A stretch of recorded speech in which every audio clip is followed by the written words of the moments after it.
In today's show, we'll recap all 11 games from Wednesday, including some big performances from some very interesting players. Michael Bolton. Thanks, Josh. It's Michael Bolton here, and it's time for another episode of the Locked On Fantasy Basketball Podcast. Let's get to it. Let's get to it, indeed. You are Locked On Fantasy Basketball, your daily fantasy basketball podcast, part of the Locked On Podcast Network.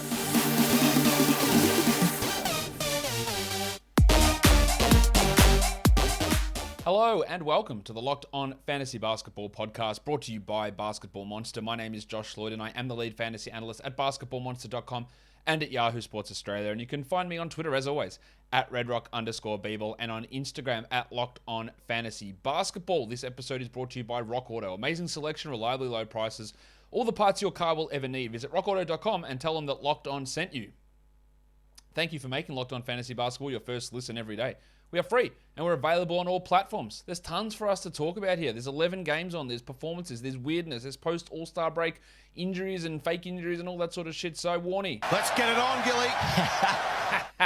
Let's look at some news. A couple of injury updates that we need to talk about. Draymond Green, the Warriors offered an update that's not really an update. They just said, it's progressing well, and at some point after the All-Star break, he'll be back. Cool. That doesn't actually tell us anything. What it does tell us, I guess it tells us something that he hasn't gotten worse. But there's no time frame on it, and he hasn't rejoined practice, so you would think that he's at least 3 weeks away from returning, and you would guess probably middle of March is a reliable or realistic, maybe is the better word, return date for Draymond. If you're in a situation where you don't have injury reserve, with an unsure return and capacity we don't know, you can't hold on to him. You just can't. If you need that injury reserve slot, you might need to move on. Like, this might be week 2 of your fantasy playoffs that he's back. No point holding a guy like that through week 1 of the playoffs, is there? We've got more positive news on Alex Caruso, the old rabbit hunter. Be very quiet. I'm hunting rabbits. And Zach LaVine. LaVine, the specialist said all good. So that's great. He should be back straight after the break. Awesome news. Alex Caruso, looks like he's going to be returning, they reckon, in about 7 days. So post All-Star break, he should be able to get back to practice. And then maybe it's just like a few days after that. So he's not too far away. Whether he jumps straight back into a role that makes him a 12-team league guy, I'm not sure. I wouldn't be priority stashing him. But it probably means bad news for Kobe White, Ayo Dosunmu, and Javonte Green. My drop priority would be White goes first, then Green goes, then Dosunmu goes. And he's got the best chance, Dosunmu, of staying as a 12-team league guy. But of course, when Lonzo eventually returns, that will end that one. But for now, if you've got White, you've got Green, there are other more appetizing free agents out there that you want to get a jump on. I think you could expend those guys and not miss out on too much. As good as Green and White have been playing currently, and as dumb as it feels to drop a guy in advance there, you're looking at what's happening over the next 7 days, and by the time the Bulls come out next, LaVine's playing, and Caruso's 3 days away. Like that's a possibility. And those guys lose a ton of their value, and you've missed out on picking up that guy that you want to. Tristan Thompson, who had been playing a ton in Indiana, just played 20 minutes in today's game, we'll talk about later, and then they waived him. And he's going to go sign in Chicago. Obviously, he doesn't have value in Chicago, but why didn't they buy him out straight away? Why didn't they negotiate to trade him to Chicago as a part of the deal at the deadline? That's why I hate buyouts. Chicago just gets him for free. They obviously wanted him. The Pacers GM, what have they just said? Sorry, Rick, you're playing him too much. We need our other guys to play. The whole buyout system is a sham. And it's frustrating. And that's where we're at. But at least it's good. It takes away a name there from that center front court rotational mix that was, or still is, creating issues there in Indiana from a fantasy projection point of view anyway. Let's look at the first game. Hawks and Magic.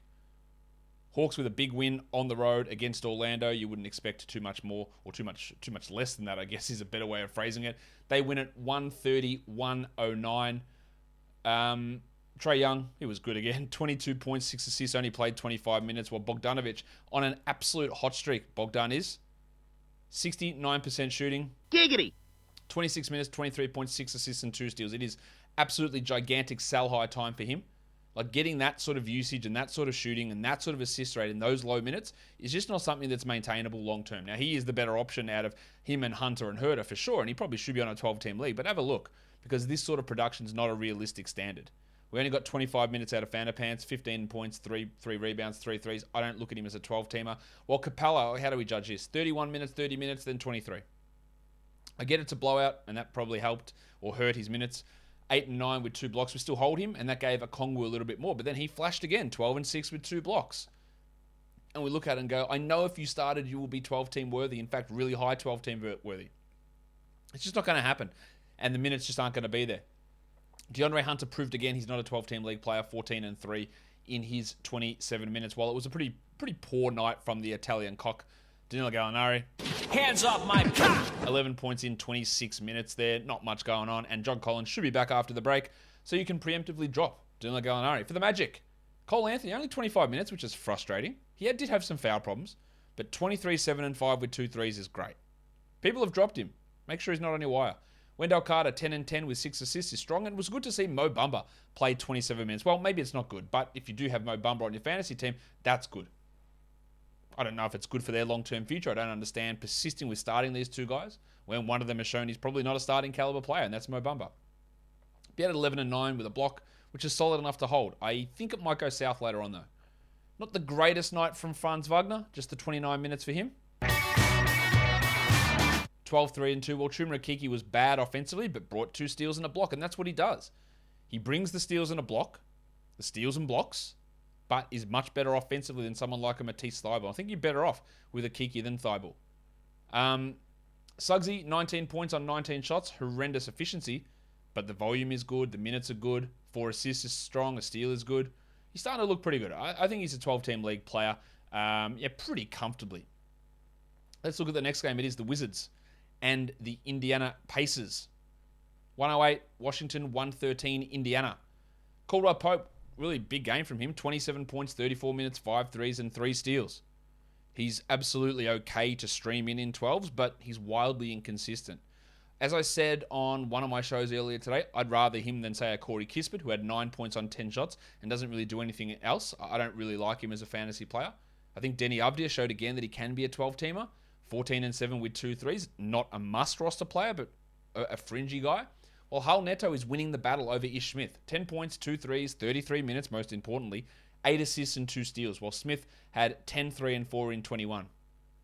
I think it's going to be up and down between these guys in terms of who has 12-team league value, and Smith's a better per-minute guy. But if it's 30 to 20 every day in terms of minutes, then Neto's your guy that you could consider streaming. The tank, Tom Bryant. I know he's coming back from an ACL injury, but I don't care. It's not cutting it. 4 points, 7 rebounds, and I hardly think it's getting better when Gafford's available to play, if he plays, and when Porzingis is back, if that's ever. And it's true, Porzingis literally might not play for this team, which was my expectation after the trade. And once again, he's been ruled out today and tomorrow. Cal Surprise. What a shock that despite being allegedly healthy on the day of the trade, he's still out again with the same injury that kept him out before the trade. What are the odds? What are the odds of him being injured, getting traded, being healed when he was traded, and then the same injury coming up again? It is just remarkable bad luck for this franchise and for Porzingis. You wouldn't believe it. Did they walk under a ladder? Did they kick a black cat? It is just the timing of those injuries. You wouldn't read about it. It's almost like someone was talking shit. But you know what? Maybe it's just horrendously bad luck. We'll guess we'll never know. Kuzma had 26, 15, and 6 with 6 triples in his 38 minutes. Another strong night outside of the horrific shooting, but everything else was pretty good for him. While for the Pacers, do we figure anything out? Absolutely not. No, we didn't, because there was no Miles Turner, Malcolm Brogdon, Chris Duarte, Isaiah Jackson, or Gogo Badadze. None of those guys played. And they all, theoretically, could be playing at some point straight after the All-Star break. That's 6 blokes who could come into this rotation. So I look at Tyrese Halliburton and go, you got a pretty safe role. 21, 5, and 14. That's good. Poor shooting. That's fine. But I look at the 39 minutes that Budrick Hield played. His assists are way up, by the way. And if Brogdon does somehow come back, which I still don't think is going to happen, and when Duarte is back, what's Hield's playing time going to look like? 15, 5, and 7 here. The 7 assists. Will he play 39 minutes? Almost definitely not. You don't, it's just not going to happen. I just don't see... I just don't see how any of that stuff can work. It's it's great for now, but there's just an absolute an absolute ton of uncertainty, I guess is the best way. The best way of saying that. All right, let's... what else we have to talk about? I don't know, I'm all over the place here. Lance Stevenson played 34 minutes, 11, 6, and 4 with 3 steals and a block. That's great, again, but everyone's out. The Red Rooster played 36 minutes, 18 and 9 for Terry Taylor. It took 82% shooting and all those guys to be out. Do not add Terry Taylor in 12-team leagues. Jalen Smith only played 23 minutes in a spot start, which is frustrating. 2 steals, a block, 8 points, and 3 rebounds. He's all right. Well, Brissett was much better than yesterday, but was bad from the line and ended up with 17 and 6 with 2 steals and a block. And he's fine to hold in 12s. But again, the other thing is, like, Tristan Thompson played 21 minutes here. Now he's on a new team straight after the game. How do you make sense of any of this stuff? I think would be my question to anybody. How does anybody figure out how their rotation is going to go? Like, I'm still prioritizing Isaiah Jackson over Goga, and prioritizing over Brissett, over Jalen Smith, over Terry Taylor. But it could go in millions of directions. Maybe they just do not want to play Jackson at the 4. And Miles Turner comes back and he plays 18 minutes behind Turner. That's a distinct possibility. And Brissett plays 34 minutes as the starting 4. Or all these guys at the 4 play 17 minutes. Smith and Brissett and Jackson, who knows? And Goga's the backup behind Turner. We honestly don't know. And it's frustrating to not have any level of certainty about mainly the status of Turner and Brogdon. We just don't know what's going on with them. And it continues to be inordinately frustrating. But it's not inordinately frustrating to use BetOnline because it's the number one spot for all of your betting needs. Basketball, we're going full steam ahead. Pro and college hoops. And BetOnline is your number one spot for all of your sports betting needs. BetOnline.net remains the best spot for all of your sports scores, podcasts, and news this season. And it's not just basketball. BetOnline.net is your source for hockey, boxing, and UFC odds, right to Olympic coverage and information. So head to the website today or use your mobile device to learn more about the trends and action. BetOnline is where the game starts. Let's go to the next game. Detroit. They beat the Celtics 112-111. Wowee. Big game for the Pistons. Let's see how things went. Well, the depressed penis continues to play really well. 20 and 11. His assists are way up. 6 assists, 2 steals, 5 threes. If he can be this well-rounded, score this efficiently, bring offense in terms of other things that aren't scoring, like passing, and get the steals, then his value is really up. And that's not something he ever showed at any other point in his career. So he has taken really big steps forward, and it's impressive. Jeremy Grant had his best game back, 24 points, 4 threes, and 2 steals, while Cade Cunningham was inefficient, 20 points on 36% shooting, but 8 rebounds and 6 assists was nice. It was also Kelly Olynyk's best game since returning. He still played only 17 minutes. He had 15 points, 3 threes, 2 steals, and 6 rebounds. And they're still persisting with Marvin Bagley for 23 minutes. And I don't know what it's going to take for people to realize he is terrible. We still keep, but he was the number 2 pick for a reason. Yeah, the reason was Vlade Divac was a terrible GM. That is the reason he was the number 2 pick. Not because he deserved to be the number 2 pick. Not because he's shown anything to be good in the NBA. It's because of a bad decision. And now that gets... How long does it take to break that curse? Why don't we bring Derek Williams back or Thomas Robinson back because they were top 5 picks? Him getting 23 minutes is just horrific. 6 and 6 on bad percentages again. And what do you know? 0 threes, 0 assists, 0 steals, 0 blocks. One of the worst fantasy players you'll find. Not a 12-team... But he's rostered in leagues. Like, what are we doing? It's not a 12-team league player. Corey Joseph played 30 minutes. He had 5 points. That's sick. Well, Killian Hayes had 4 points in 18. So the old Dwayne Casey, let's go with the veterans, is working there, I guess. We had another 29 minutes from Alf Stewart. The Flamin' Galah has been much better. Is that you, Mr. Stewart? Well, who the hell else do you think it'd be? Get in here, you pair of flaming galahs. 12 and 6 with a steal and a block. Yeah, putting up some back-end 12-team league numbers. Really, really strong, really strong numbers. Numbers. For the Celtics, no Smart, no Williams. Maximum Derek White started. He played 36 minutes. Unfortunately, he shot 30% for 9 points, but 6 boards, 6 assists, 3 steals, and 2 blocks is exactly what Derek White brings. Yes, it looks like Smart has avoided serious injury, which is great news, and he might be back straight after the break. We don't know that, but he might be back. But White's still going to have value. It just won't be in 36 minutes. It'll be in 29 minutes. This was all right. Grant Williams was great, 41 minutes, 17 points, 4 threes, and 2 blocks. Good game from Grant, but Rob Williams was out. Grant is more of a 14-team league player, while Al Horford also was awesome. 19, 7 and 7, 1 steal, 2 blocks. Not awesome enough for them to win, but he was awesome. Jalen had 31, 2 and 6, and Jason Tatum had 22, 4 and 5. Jaylen Brown hurt his ankle, stayed in the game. At least he'll get this rest now across the All-Star break. And we saw, what is more realistic to expect from Daniel Tice. 4 points in 16 minutes, 3 rebounds, 2 steals. And this is without Williams. So don't get overly excited about what he did yesterday. We got a definite bring back to earth sort of moment, which was, I think always going to happen. The Knicks, they blow a 28-point lead to the Nets. 111-106, Brooklyn wins it. Still no Durant, Irving, Simmons, Joe Harris, Nick Claxton, DNP'd again. Oh yeah, if you're unaware of this, you should have dropped him weeks ago, but you can go and Jack Armstrong, Nick Claxton. Get that garbage out of here! Yeah, get him out of there. You don't need to, you don't need to hold him. The center rotation, 22 minutes for Aldridge, 18 and 10. That's very good numbers 2 games in a row. I do not buy LaMarcus Aldridge being a top 100 guy in 21 minutes. It's just very hard to look at someone to be that efficient with that high usage with all those players out. So short term, no worries. You can stream him if you want. I just don't think the long-term 12-team value is there. Drummond, 19 rebounds is sick. But he still only played 23 minutes, and they went with a 3-center rotation. And again, I think it's going to be hard for him to play more than this when Simmons is around. The lineup doesn't make sense. 11 and 19, he was bad from the field and bad from the free throw line. For now, sure, 12-team league guy if he fits in specifically what you need. But I worry that it is going to taper. Blake Griffin was the 3rd center. He had 8 points in 15 minutes. The Shark, Bruce Brown. Baby shark, Again, just adding more fuel to the fire that when a random role player goes off for a career night, if you go to add them chasing that game, you're going to be let down. That is not a hard and fast rule, but in general, that's what happens. We've seen Bruce Brown start and play lots of times. He had 9 and 5 in 27 minutes with a steal, and that is not 12-team worthy.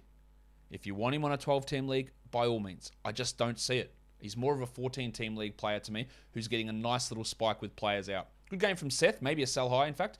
20 points for Curry, 6 triples, 6 assists, again, because of the players that are absent. And Jim Johnson had 14, 7 and 5 with a steal. And you know what? I should have talked about this earlier, but I'm going to talk about it now. Kyrie Irving and the vaccination thing. Adam Silver came out and said, hey, you know what? It is a little bit unfair that visiting unvaccinated players are allowed to play in New York and Kyrie's not. And that's true. The rule is dumb in that sense. And I know that it's a legality thing in terms of being able to force people who aren't part of the city to abide by those rules and all that sort of stuff. It's dumb. And then the mayor, is he actually in, or the mayor-elect, Eric Adams, came in and said the same thing. Hey, this seems pretty unfair. But he was also like, I'm not sure I want to send that message that, hey, we're just opening up spaces to allow unvaccinateds in to play. Like, the fact that these two guys came out and said, yeah, this is unfair and we're probably going to look at it is interesting. I don't know that it portends to a change in the rule at any point soon. It's obviously more likely that there's a change in this rule coming in the near future than there was, say, a week ago, based on the statements from Silver and Adams today. But I don't think that this is a guarantee that this vaccine mandate is being changed in New York City. I don't know that it is. Cam Thomas played 30 minutes, 21 points. This is what he does. He took 21 shots, and the volume is just not going to be there. When these other players arrive and return, it is just not going to be there. And that he's fine to stream in for points, but that is all he gives. All he gives.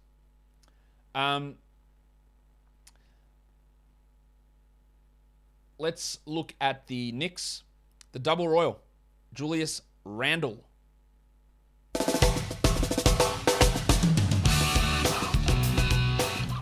Just a line which is becoming pretty standard for him at the moment. 53 fantasy points, 31 and 10, 4 threes. He actually blocked 2 shots as well. He's back to the 20th ranked player over the last 2 weeks. So there was a stage where he was outside the top 200. He's flying. Mitchie Robinson had some foul trouble. That's why he played only 23 minutes. He had 2 points with 7 boards and 3 blocks, while Fournier's good streak continues. 16 points, 4 threes, a steal, and a block. Good numbers. Grimy didn't do much. 8 points in 32 minutes for Quentin. And his value is literally just tied to Barrett's absence. Barrett comes back, Grimy goes back to the waiver wire. In fact, given we've got the break coming up here, I wouldn't be holding on to Grimes. Like, he can jack all the way off. Like, you don't need to worry about holding on to him. Kemba Walker, people are still holding him. God knows why. 9 points in 21 minutes. And same with our mate Alec Burks. Alec Berg. Why are we holding him? 3, 5, and 5 in 26 minutes. There's no reason for him to be on a roster in 12-team leagues. And Cam Reddish, man, he's just really struggling. And he won't be in the rotation when these other players return. I better talk about Emmanuel quickly, and I just cannot get an idea of what is going on with him or his playing time or anything like that. Because he went off here. 18 points, 6 rebounds, 4 assists, 21 minutes, 70% shooting. That's all awesome stuff from him. But the other day he was 0 of 6 in 12 minutes. His minutes are all over the place. And I do not think that Tom Thibodeau is going to trust him with any sort of consistent role, unfortunately for him and unfortunately for those of you who would like to add him in fantasy leagues. It just probably isn't going to happen. But what is going to happen is when you're looking for parts for your car, if you're going to, first thought is going to be, I'll go to a local chain auto parts store. And I'm going to be on your shoulder going, what are you doing?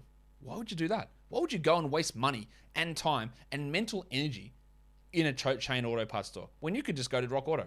Rock Auto is an online family business serving auto parts customers for over 20 years. Whatever the part you need, you're going to get it. And the prices are always reliably low. Why would you spend 30, 50, even 100% more for the exact same part? So head to rockauto.com, and in their How Did You Hear About Us box, right locked on, and you can find all of those parts that are available for your car or truck, whether that's motor oil, carpets, tail lamps, brake parts, whatever. Rock Auto is going to have it. Amazing selection, reliably low prices, all the parts your car will ever need. rockauto.com. Raptors, they beat the Wolves 103-91. Good win. Toronto was without Fred VanVleet, so that skews things a little bit. Let's talk about the good. 17-9-9 for Siakam. Bad shooting, but good. Gary Trent, big volume, huge volume. 30 points in 39 minutes. He shot only 42%, was 71 from the line, hit 5 threes. It was a solid night from Trenner. Scotty Barnes only had 9 points, but had 3 steals, a block, and 4 assists. Good numbers across the board. He's sort of hovering around that top 100 zone. Let's talk about the bad. The Jedi, OG Anunoby. But what about scarves? OG. Balenciaga Stop, ones. OG. You better stop, OG. He's in a real slump. There is no denying it. 10 points in 30 minutes. 0 threes, 0 steals, 0 blocks, 1 rebound and 1 assist. He shot 36%. That's really poor.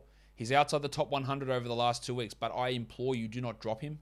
There are a lot of people panicking about Anunoby. His minutes aren't going anywhere. His role's not going anywhere. He won't continue to shoot 30% from the field. Feel pretty confident in saying that. He's a massive buy low. If you've got him, hold. If you don't, find the manager who does, because they could be panicking. Buy low. Massive buy low. If people are considering dropping him, he is a buy low. And then the centers.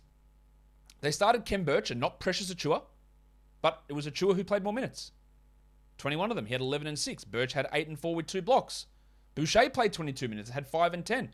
Enter Thad Young, who played 21 minutes as well. 10 and 5 with a steal and a block and was in the closing lineup. And that was encouraging. Young played well. He's better than Boucher. He's better than Birch, and he's better than Achiuwa. I don't think there should be too much debate about that, but my concern has always been, how do you work 4 centers into the rotation? And when the starters are all playing 40 each, where's the playing time? Again, we got some interesting stuff with Young closing, but kids, sorry, there's no fucking way he was going to be closing if Fred VanVleet was there. He just wouldn't have been. And who misses out? Is Achiuwa out of the rotation? Maybe, probably. Is Birch out? Is Boucher out? I would love Thad to get 25. This game doesn't indicate to me that he will. It indicates to me that he's gaining a little bit of trust, and maybe he finds a 21-minute-a-night role, but is that enough? If I'm in a desperation stage where I need wins and I need categories, is he a hold? I don't know. If you're in luxury stash, fine, no worries. Do it. See where it comes. But the runway and the path to those minutes isn't particularly clear. For the Wolves, Anthony Edwards. Jesus, he shouldn't have played.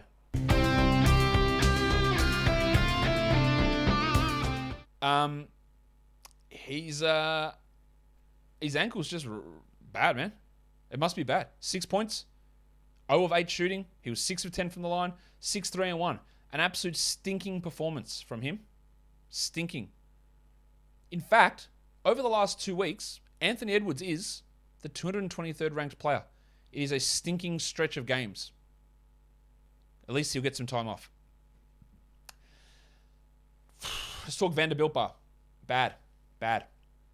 18 minutes, 4 points, 4 assists, and a block. Outplayed again by Jaden McDaniels, who had 18 and 7 with a 1-1. Is Vanderbilt bar a drop? I think in points leagues, yes. We talked about this on the waiver wire show today. I still do think that he can be a 12-team category league player, but everything is trending down. And it is not the end of the world to drop. It's not like if you drop Anunoby, I'm going to say, what are you doing? If you drop Vanderbilt, I'll go, hey, you know what? That's fine. Absolutely fine. I still believe he's better than this, and the rest will rejuvenate him. But if you need to move on, in the end, it doesn't actually matter that much. And he can move on from him. If that's the decision that you need to make and you don't have the patience or you don't have the ability to be patient because of strategies in your league and guys like this and you want to grab McDaniels, do it. McDaniels has had ample opportunity this season. He's played the same amount of minutes as Vanderbilt, 104th versus 192nd ranked player. That's Vanderbilt on top. It's not like he hasn't had opportunities, but he's firing up right now, and he does look a little bit different. So I've got no problem with making that switch. I'm not fully confident that it's going to stick at this level, but it is trending in the right direction. Beasley was bad, while Russell had 8 points in 32, and Paddy Beverly, 10 points, steal, block, 3 assists, 2 threes, good production right across the board. Nothing changes there. He does remain as a must-roster player. The Spurs, they handled the Thunder 114-106. Poeltl was brilliant, 20 and 17 with 5 assists and 2 blocks. Continues to be excellent, 51 fantasy points. And it was also a great game from Keldon. 22 and 7 in 36 minutes from KJ. He had 2 steals. He's now top 70 over the last 2 weeks, and he's pushing to be maybe top 120. Well, he's not top 120 yet, but he is pushing. He's doing much better. DeJounte had 18, 7, and 8, one of his quieter nights, but still strong. And the bounce back from Devin Vassell happened. 33 minutes, 15, 5, and 6, a block, 2 threes. This is why he's a must-roster player. If he was dropped, going at him. McDirt played 22 minutes for 16 points, while Lonnie Walker had 17 points in 28 minutes. Good from Lonnie. The problem is it just takes him so many shots to get there. 38% shooting, 16 attempts, and he doesn't do very much else. I would not be interested in adding Lonnie in 12 or 14 or 16 team leagues. Josh Richardson made his Spurs debut, had 3 points in 14 minutes, while Zach Collins, again, he is the backup to Jakob Poeltl, and he is not going to get enough minutes. 0 points in 16 minutes for Zach Collins. For the people that are luxury stashing him in 12s, I don't understand it. I don't understand it even in 14 team leagues. The role just isn't there. Unless you're hoping on a Poeltl injury, I just don't see how it happens.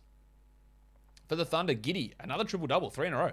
17, 10, and 10. He's veering into sell-high territory here. While the Salt Flake, Theo Maledon, 22 points in 29 minutes. One of his best games, probably his best game for the year. 2 threes, 2 steals, a block, good game.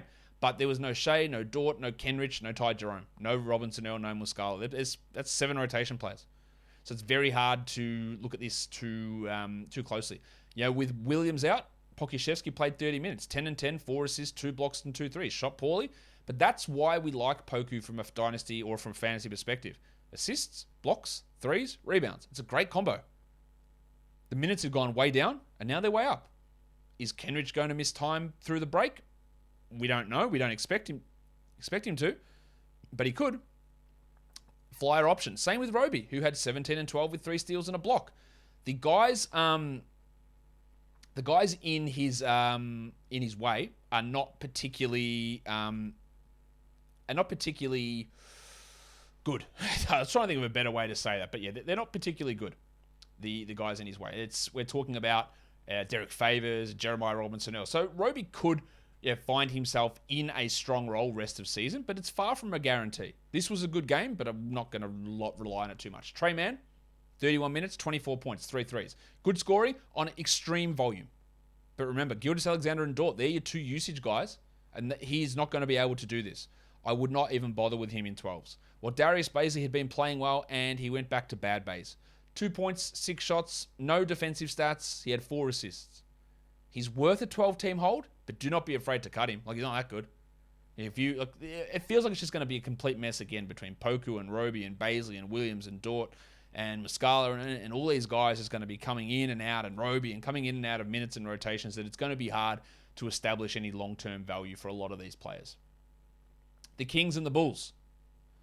The Bulls win at 125-118 for the Kings. Sabonis bounces back with 22, 12, 8 with 2 steals. Big game from him. While De'Aaron Fox getting the numbers, 41 minutes, 33, 6, and 9 with 2 steals and 2 threes on really good shooting. This is the guy that we were drafting in round 3. He's 27th over the last 2 weeks. He had 55 fantasy points. It's only taken us 3.5 months to get there in 55 games, but here we are. Justin Holiday played 37 as a starter, 18 points with 6 threes, all of his points from 3. He had 2 blocks. I don't look at him as a 12. While Harrison Barnes, the pencil, Harrison Barnes. Barnesy. 17 points in 34 minutes. The Big Ragu played 29 minutes with Davion Mitchell and Jeremy Lamb out. But like when we were talking earlier about Bruce Brown, there's inconsistencies. He was great last game. He was 9, 3, and 5 here and 25%. That's hardly interesting, is it? The minutes are good, but 2 shooting guards are out, Mitchell and Lamb. They said there's a chance that he might get some starts at some point next to Fox. Then you got Holiday and Mitchell and Lamb all coming off the bench. How does it fit in? What do the minutes look like? I mean, he's totally all right to have as a 12-team league guy, but he's not moving the needle. And you're going to get way more value out of that spot, I think, through streaming it rather than must-rostering it. Again, I know some of you still need the extra push. Here's the push. You're never going to get a more bigger, that's the terrible wording. You're never going to get a more clear sign that you need to drop Richaun Holmes. Get that garbage out of here! I like Richaun Holmes. The dude went scoreless in 10 minutes. But people are so grasping at straws that I've had multiple people ask me, hey, maybe the Kings buy him out. Dude, they're not. They just signed him to like a 3 or 4 year deal. He's not getting bought out. It's just not happening. If Sabonis gets injured, sure, we add him. You're wasting your time.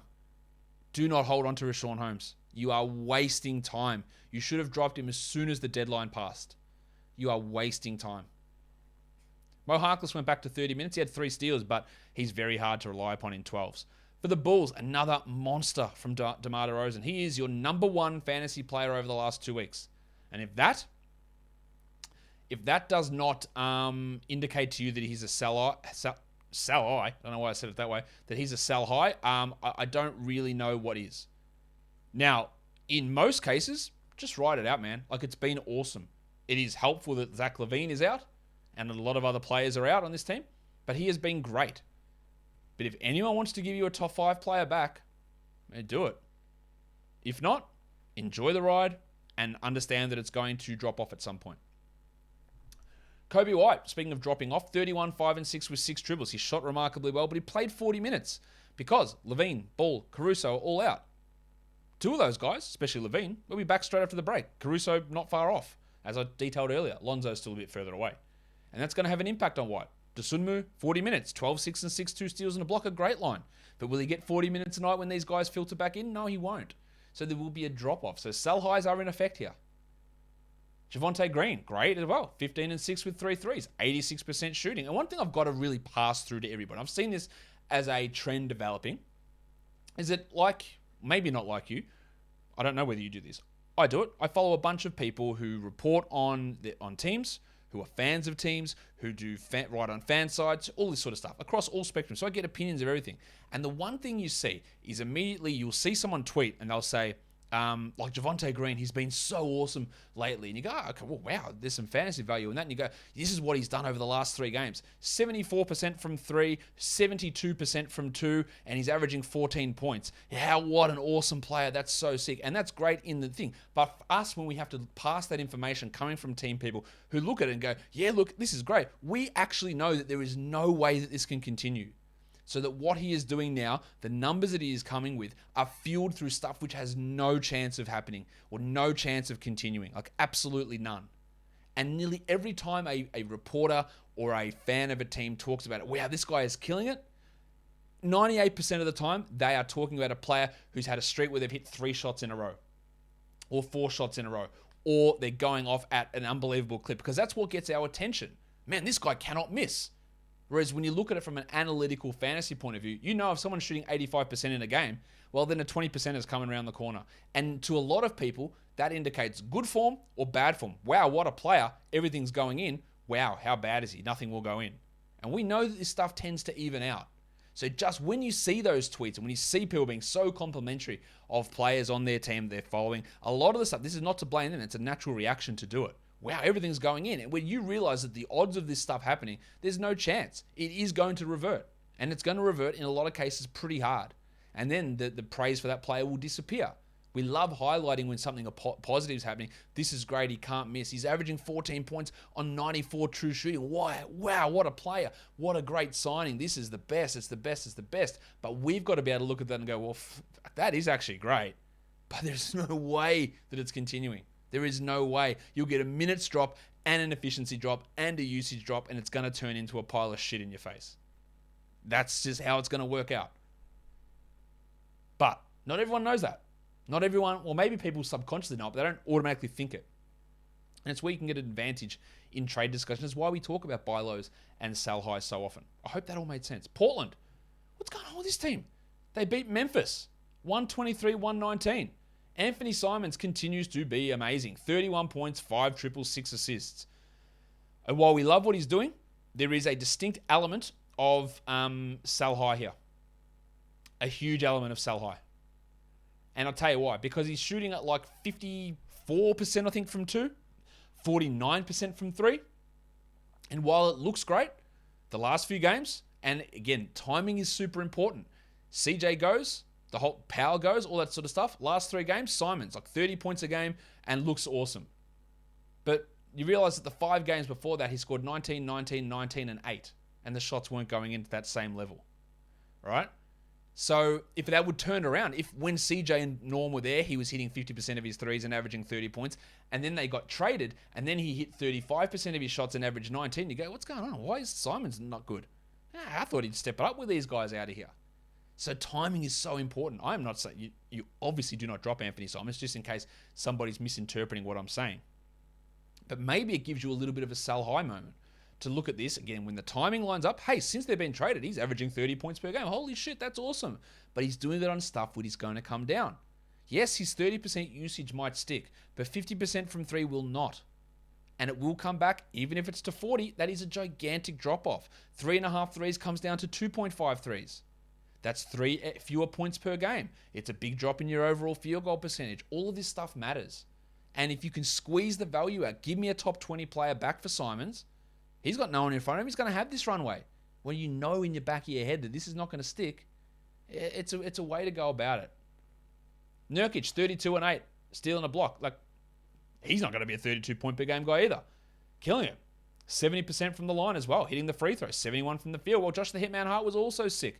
22, 7, and 6. These guys are going to have big numbers. These 3. And even Justice Winslow, 16, 7, and 3. Must roster player. After that, it gets iffy. Alabi had 1 point in 31 minutes, missed all 6 of his shots. McLemore had 14 in 23, and they're more 14 to 16 team league guys. But Simons, Nurkic, Hart, and Winslow, absolute 12-team guys. With, if they all finish from here on out top 70, it's not a surprise. Not at all. Ja Morant returned from his 1-game ankle absence, 38 minutes, 44, 5, and 11, and went an astonishing 21 of 25 from the free throw line. One of the best games you'll see. Excellent. Desi Bane bounced back as well. 30 with 7 triples, huge shooting. And Brandon Clark played 26. Always good to see that. 12 and 10, 2 steals, 2 blocks. Continues to be a very, very good fantasy player. The wave pool only played 17.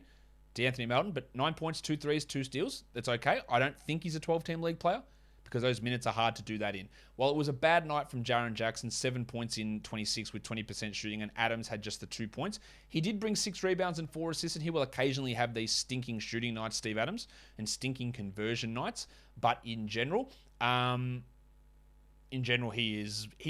has been better than that on most of these nights. Kyle Anderson basically out of the rotation, just the 8 minutes for Ando. That's a little bit weird. On to the next game. It's a delicate dance in just 17 steps.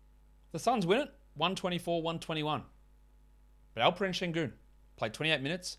He had 19 and 14. He hit 3 threes. He had 3 assists. He had 2 steals, and he had 1 block. It's great. Like, it's a great line. I think he's going to be a very good player. Does this mean that we must rush out and grab Sengun? No, it doesn't. And I tell you, this is why. I like Sengun. Somehow I've become the poster boy of, man, I must love Sengun, even though I've said many, many times to drop him. I like him as a player. I think there's great potential and great fantasy value potentially having him. But Christian Wood was out. So Sengun started. He did what we expect him to be able to do at times. But if you think that this means that Sengun is now going to start over Christian Wood, I think you're going to be frightfully wrong. I think it's in their best interest to try and see what Sengun can give them, but I think you're going to be frightfully wrong. Maybe they start him and push Tate to the bench. Maybe they do that. I don't know. I honestly doubt it. Now, it's really tantalizing. We look at that and go, like, fuck, how do I leave that on the wire? Like, how can you? But literally, Wood might play tomorrow and Sengun plays 20 minutes behind him and gets nowhere near this. That's the risk. There is no harm with 5 games on tomorrow streaming Sengun in and seeing what happens. But despite playing 24 minutes a night over the last 2 weeks, he's 195th. This was great, but this is what we've said all along. You know what it's going to take? A Wood trade or a Wood injury. And instead, we got a Wood illness, which comes in with injury, and it happened. And then Wood comes back, and then where do we go? I do not think that this is, all right, Christian, you can sit down and play 17 a night. Can you imagine what known, calm person Christian Wood is going to do in that situation? What do you think calm beverage throwing Kevin Porter Jr. might do in that situation? How does that go down in the locker room? I'm going to guess not particularly well. And I just think there's very little chance of it happening. This was sick. This was great. Maybe they do try starting him with Tate. I'm not convinced they do. But this was basically an opportunity blow up. Wood's out. He starts. That's great. He'll go back to the bench. That's what I'm expecting. Happy to be proven wrong. Take a flyer. Whatever. Not a problem. With 5 games on tomorrow and the Rockets playing, whatever. Take the flyer. Just be prepared. We also got 39 minutes of Dennis Schroeder. Sure. 23 points, 6 rebounds, 9 assists, a steal, and a block. There is no one ever debating that Schroeder puts up minutes when he plays, because he does. And if he's given the opportunity to be a usage guy and to play big minutes, he will be a fantasy relevant player. Whether you want your team to do that because he's a losing contributor on a court in general, yeah, you probably don't. But Porter was out, so he started and got good numbers. But Porter is dealing with the same tummy illness that Christian Wood is, and he'll probably be back really soon. So I don't think this is an idea to add Schroeder at all. And with those two guys out, Porter and Wood, the wild thing, Jayshawn Tate. Even the wild thing's gone well. I can't do much about that. Just a monster. 22 and 10, 78% shooting, 8 of 8 from the line, perfection. He's not a top 120 player this season. He has these games and he has these nothing performances. Jalen Green was a bit better, 17 points in 35. Eric Gordon scored 20. But you got the two biggest guys on this team out. KJ Martin had 11 and 6 strong. Joshie Christopher played 11 minutes, which is very disappointing considering that Schroeder is stealing his playing time. But I don't know how much we get out of this, seeing these big Sengun and Schroeder lines, because Wood and Porter are massive parts of what this team does. And they weren't there. And they're not out for long term. Chris Paul got ejected. I love seeing ejections. It's the best thing. I love it. You said a bad word, you must stop playing. All right, bye-bye. 11.6 assists in his 19 minutes. Booker had 24 with 8 assists, 3 steals, and 2 blocks. So it helped him. The efficiency was rough. While Ayton had one of his better games as well, 23 and 9. Bridges, 17 and 7, but weirdly bad from the line and no defensive stats. And really not much more there. The interesting thing here is Cam Johnson played 31 and Jay Crowder played 22. That is interesting, but Crowder had 4 fouls. So is that a part of it? Probably. I don't think that Cam Johnson is a must-hold-on-to 12-team asset. Look, if we want to use the example, if I've got Cam Johnson, I would drop him for Sengun to see what happens tomorrow and then be disappointed in what happens with Sengun tomorrow. But I would do that. I've got no compunction. If I had Vanderbilt, I would probably drop Vanderbilt and try a Sengun for tomorrow. Because, again, what I lose out on there, whatever. So I wouldn't be holding on to Cam Johnson just on that hope. Aaron Holiday's getting the backup spot over Alfred Payton. Good, because Alfred Payton is really bad. And Aaron Holiday is just a little bit bad. So I guess that's an upgrade. All right, let's go to the first of the last 2 games, both of which pretty crazy endings. The Nuggets, they win at the buzzer on a Monty Morris game winner. Can you believe it? The most boring man in the league hits a game-winning shot to win the game. Monty Morris ended with 13, 4, and 6 in his first game back from concussion. And that's still just a totally fine Monty Morris line. But there's excitement, mate, because he hit the big one. Hit the big one to win in the game. Shout out to you, Monty. Big Chungus was just, fantastic as usual. Big Chungus, Big Chungus, Big Chungus, big. 35, 17, and 8 for Jokic. Bit rough from the line, but otherwise good. And Bryn Forbes got hot somehow. 30 minutes, 22 points. In true Bryn Forbes style, he had 0 rebounds and 0 assists. Do not fall for it. Do not buy it. It is fool's gold every time. Don't do anything with it. With him playing well and Will Barton playing terrible, Barton played just 21 minutes. He had 2 points. Don't drop Barton. Zeke Naji was out, so we got DeMarcus Cousins and JaMychal Green filling his role. Well, it was a stinker from Aaron Gordon with just 10 points, but he did have 9 boards and 5 assists. And of course, with Morris back, the big stiffy Bones Highland had 5 points in 17 minutes and shot 18%.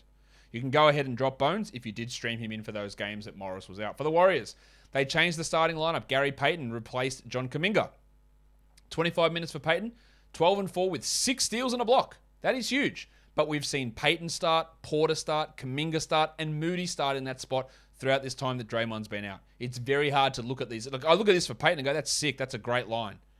But does he even start next game? The 6 steals is unrealistic. He'd been playing like 12 minutes a night. It's just going to be consistent ups and downs and move-ons and move-forwards and all this sort of shit. Kuminga played 21. He had 12 and 3, and he looked all right, but he still only played 12 minutes, even while he was shooting 83%. It's very hard to look at him as a 12-team league player. Moody's not even in the rotation anymore. Jordan Poole had 15 points, but played 22 minutes. 5 assists, 2 steals, and a block. Good numbers there. Still a 12-team league guy, while Klay Thompson struggled with his shot again. 16 points on 33%. He did have 4 assists. He did hit 3 threes. It's better than last game, but still not great, while Curry was great. 25, 3, and 6 on 53% shooting. His shooting is back in business of late. He's still not going at the level that he was to begin the season, but he is playing at a pretty good level now. A bit of an improvement. Otto Porter, 10 points in his 23 minutes. And then we go to the last game of the night, where the Utah Jazz flounder, I guess. They were shithouse. They were up big over the Lakers, and somehow the Lakers come back and get the win, 106-101. Just really bad from Utah to lose again to the Lakers. It wasn't because Donovan Mitchell didn't put up big numbers, because he did. He's done. He's good. 37 points, 5 threes, 5 assists, 4 steals. Gobert was pretty bad, I thought. 5 points in 28 minutes with 11 boards and 3 blocks. Whiteside had his 7 and 8. You can drop Hassan Whiteside. I don't know why people are still holding. Please drop him in 12-team leagues. Conley had 6 points. He really struggled. Bogdanovic had 15 on 14 shots. Didn't do much else there, as usual. 2 rebounds and literally nothing else. Actually, true. 3 threes. No assists, no steals, no blocks. Just a bad night. Royce O'Neal was okay. Like, numbers are fine. 10 points, 2 threes, 3 steals, and a block. But on court, some really bad mistakes late. And I just don't see him as a 12-team league player. He's a 14-team league guy in my mind. And again, one of those guys, if you look at rankings that include turnovers, they'll tell you he's like a top 90 guy. And it's just pure bullshit. He isn't. This is good, though. Those steals and blocks are good. Don't get me wrong. But I wouldn't be trusting that. For the Lakers, let's get to the big part. Anthony Davis. That looked really bad. Really bad ankle injury. The x-rays are negative. He will be reevaluated after the All-Star break.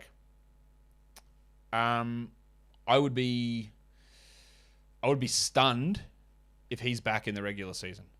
That looks like it's measured in months, not weeks. And by months, I mean 2, 6 to 8 weeks, which puts him maybe back in April. I wouldn't drop Anthony Davis. Do not drop him because we need more information. But just don't count on him being there. And view the other players in that lens. LeBron had 33, 8, and 6. It's strong. Taylor Horton-Tucker. Don't look now, but Horton-Tucker is close to a top 100 player over the last 2 weeks. He scored 3 points on 6 shots, which is bad.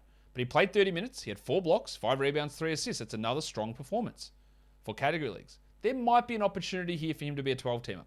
If Malik Monk was dropped, I would add him. He only had 13 and 5, but played 29 minutes, had 2 steals. He started with Avery Bradley out. And they're going to need his shot creation with Davis out. I would make sure he's rostered. Westbrook wasn't anything exciting, 17, 7, and 6 with bad free throws, while Stan Johnson played 19 minutes for 4 points and Trevor Ariza had 3 points in 19 minutes. Neither of those guys are saving anybody's fantasy season. We've seen Davis out before. Nobody is that great at. It's not Ariza, it's not Johnson, it's not Howard, it's not bloody DeAndre Jordan if they go back to that one. You'll get guys like Austin Reeves played 29 minutes tonight chipping in. Horton-Tucker and Monk are probably the best bets, and I'd have Monk over Horton-Tucker. But now maybe Carmelo Anthony, when he returns post-break, there can be some value for him playing instead of 24. He plays 27. He takes some more shots. He can be a 12-team league guy in this scenario, so I wouldn't count him out of it. But it's going to be Monk, Mello, then Horton-Tucker. That's probably how I'd look at it. But again, Taylor is putting up some solid numbers at the moment. Don't know if I trust it. In fact, I almost definitely don't. But he is putting up those numbers at the moment. But that injury for Davis looked horrific. Shout out to the Lakers, though, for pushing through that and winning the game, coming back. But that was really, really bad for Davis. And again, we'll find out more after the break, which is not great that we're going to wait that long, but that's just how long we have to wait. Let's look at the lines of... I should have mentioned this actually before with the Suns game. Chris Paul getting an MRI in his hand. That's what he hurt when he was getting ejected.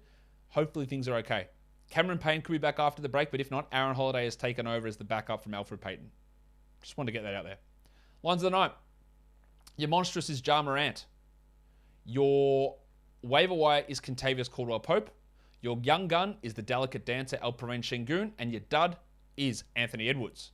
Top 10 players today. Ja Morant, Donovan Mitchell, Alperen Sengun, Nick Jokic, Julius Randle, DeMar DeRozan, Domantas Sabonis, Anthony Simons, Jakob Poeltl, and Kobe White. Top 10 players rostered in under 50% of leagues. Caldwell-Pope, good numbers, streamable, I guess. Emmanuel Quickly, can't trust it. Grant Williams, deeper leagues, 14s. Stevenson, just too many guys out to really view that too favorably. Justin Holiday, no. Teo Maledon, probably not. Gary Payton, streamer. Olynyk, I'd like to see a little bit more. Hull Neto, maybe. Bryn Forbes, no. Points leagues. Ja Morant at 1, then Jokic, Mitchell, Fox, DeRozan, Kuzma, Nurkic, Randall, LeBron James, and Devin Booker. And that will do it for today's show. Don't forget to follow this podcast on Apple Podcasts, Google Podcasts, Stitcher, Spotify, and on the Odyssey app. If you're here on YouTube, why don't you thumb it up? Leave your comments down below. And guys, we are done here. Thank you so much for listening, everyone.